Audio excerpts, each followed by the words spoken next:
Alors, dans la pièce La véritable histoire de Sigmund Freud, il y a une galerie de personnages. Moi, j'incarne essentiellement Freud.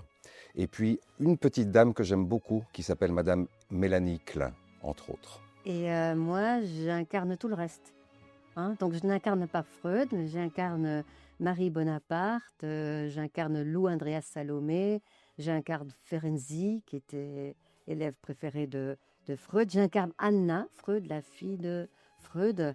Et c'est tout, je pense. C'est Oui, déjà je crois. pas mal. Mais je pense Voilà. Oui, je pense. Voilà.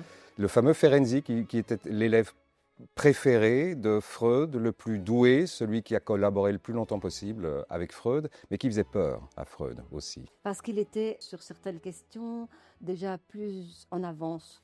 Et il soulevait des questions auxquelles Freud ne pensait pas lui-même, hein, c'est ça. Oui, tout à fait. Donc parfois, ils sont un peu en conflit, tous les deux. Voilà. Et ce qui les rassemble, en tout cas tous ces personnages, et puis les personnages féminins aussi, ce sont des chercheurs de l'âme humaine.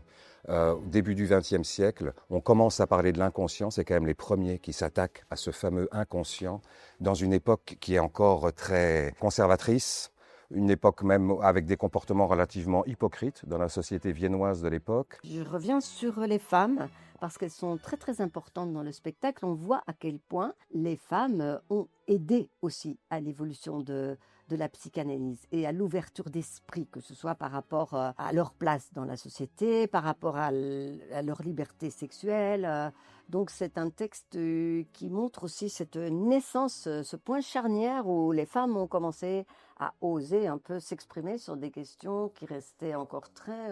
Et Freud avoue lui-même que la féminité reste pour lui un continent obscur. Si vous avez envie de venir voir ça, eh bien, on joue ça à la Comédie Claude Voltaire du 21 janvier au 1er février.